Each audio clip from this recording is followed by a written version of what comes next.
Hi guys, welcome back to Bulu Gadget. Ini adalah Ulefone Note 11P. Brand Ulefone ni dia kurang famous sikit dekat Malaysia ni.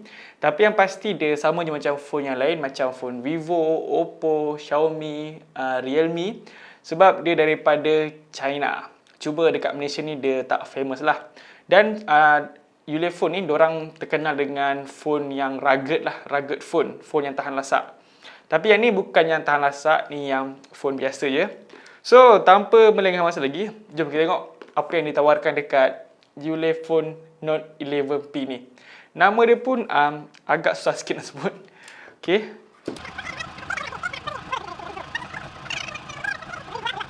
Dan kalau tengok dekat depan ni, dia punya phone ni cantik gila kot dia punya screen ni. Macam gunakan screen yang curve.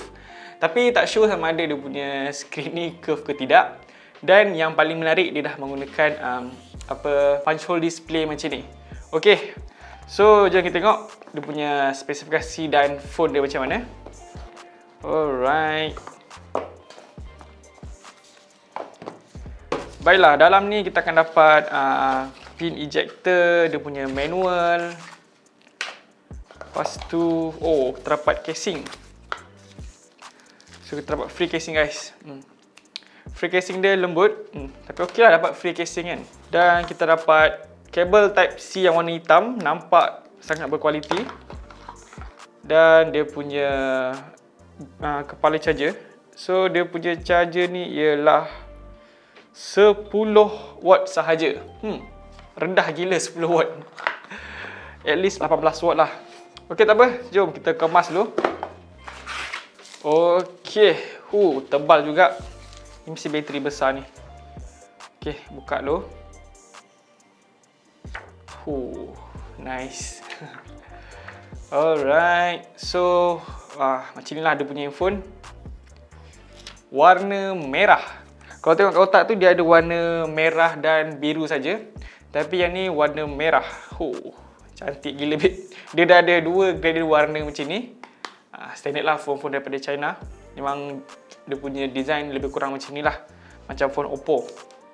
Okay, tapi cantik. Design dia boleh dikatakan cantik jugalah. Dia punya kamera pun dah kamera kekinian. Okay, so kat belakang ni ada fingerprint scanner. Lepas tu dia punya design kamera cantik. Dan aku notice kat sini dia punya kamera bump agak tebal jugalah. So dekat bahagian kanan ni dia ada power button. Dia punya finishing button tu rasa kasar-kasar sikit. So ada beza lah dengan volume button. Selalunya kalau beralih ke phone baru, phone yang jarang kita guna, mesti akan tersilap lah. Kadang-kadang nak off tapi kita tertekan volume button. Kadang-kadang nak tekan volume button, kita tertekan power button. Okay, bahagian atas ada lubang earphone. Alright. So bahagian kiri ada SIM tray. Jadi dia punya SIM tray ni support 2 SIM card dan 1 memory card. Bahagian bawah dia ada mikrofon, port charging berjenis Type-C dan juga speaker. Okey, untuk design luaran dia memang cantik. Memang phone yang kekinian lah. Tak rasa macam phone yang terlalu murah. Memang rasa phone yang phone 2021 lah dia punya design ni. Lepas tu tengok dia punya screen ni, dia sama macam dekat dia punya kotak tadi. Dia ada curve. Dia ada sedikit curve tapi tak sama macam curve yang dekat phone-phone flagship tu lah, yang 3D curve tu. Cuma dia punya tepi ni dia timbul tau, dia macam ada curve. Tapi dia punya bezel ni agak tebal jugalah. Walaupun dia ada curve, tapi bezel ni cukup mengganggu juga. Kalau tengok bawah pun dia punya bezel agak tebal, atas pun tebal.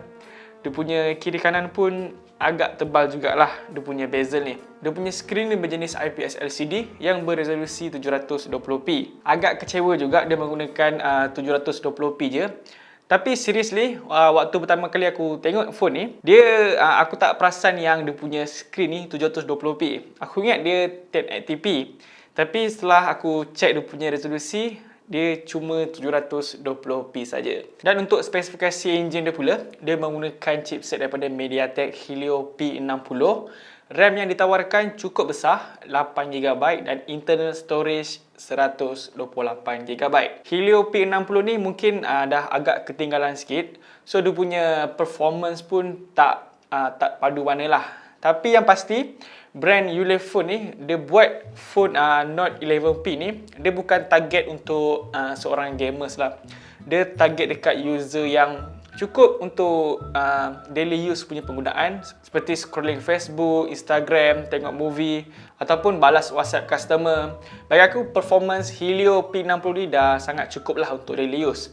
Dan memandangkan RAM yang ditawarkan pun cukup besar, which is 8GB, memang cukup lancar lah untuk kita gunakan dia sebagai daily use. Dan storage yang boleh kita katakan besar juga, 128GB. Cukuplah untuk simpan data-data, simpan gambar. Aku rasa sekarang tak ada orang yang simpan movie. Tapi mungkin ada. Bagi aku 128GB ni pun dah cukup besar. Dan dia ada penambahan memory card. So korang tak perlu risaulah tentang storage yang kecil. 128 ni dah cukup besar kot. Dan untuk dia punya software ni, dia menggunakan pure Android, which is Android 11. Cuma aku tak pasti sama ada dia punya Android 11 ni dia boleh dapat update tak in future. Kebanyakan phone yang kurang, boleh katakan kurang famous lah dekat Malaysia ni ataupun kurang besar dia punya brand, dia susah nak dapatkan update Android lah. Paling-paling pun tak ada update ataupun sekali je update. Kesimpulan dia, daily use performance dekat iPhone ni dah sangat cukup lah. Walaupun chipset dia agak ketinggalan zaman, tapi RAM diberikan agak besar, 8GB, dan storage dia 128GB. So kalau korang nak gunakan dia sebagai macam aku cakap tadi, sebagai second phone ataupun daily driver pun sebenarnya boleh juga. Tapi tak boleh nak harapkan performance yang terlalu tinggi lah. Beralih ke bahagian kamera dia, dia ada 4 kamera belakang dan 1 kamera selfie. 48MP untuk kamera utama, 8MP ada kamera ultra wide, 2MP untuk kamera makro dan 2MP untuk kamera depth. Kamera selfie dia 8MP.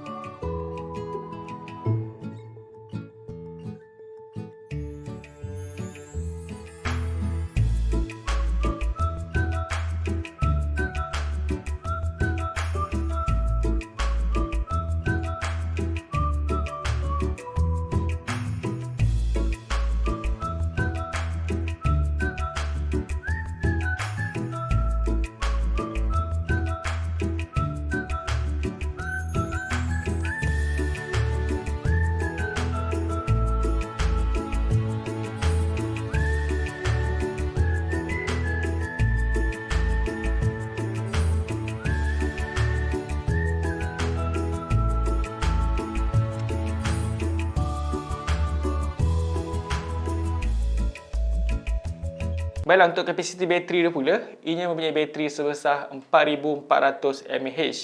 Bateri yang ditawarkan ni agak besar jugalah, 4400, dah cukup untuk daily use. Cuma dia punya pengecasan tu hanyalah 10 watt sahaja. 10 watt tu memang agak lama jugalah untuk kita cas penuh bateri sebesar 4400 ni. Mungkin ambil masa dalam 3 jam boleh sampai kalau 10 watt tu untuk cas 4400 mAh ni. Dan untuk dia punya fingerprint scanner ni bagi aku dah cukup pantas dan accurate lah. So dia ada fingerprint scanner dan dia ada face unlock. Jadi dia punya security system ni dia dah cukup pantas dan accurate. Dan untuk dia punya audio pula, dia punya speaker ni menggunakan speaker mono je, bukan speaker stereo. Tapi aku dah try tadi, dia punya bunyi itu memang dah cukup kuat dah, dah cukup lantang. Dan yang bestnya dia tak pecah tau. Okey, tak apa, cakap banyak tak guna, aku nak bagi korang dengar juga. So, ni 50% dan sekarang 100%.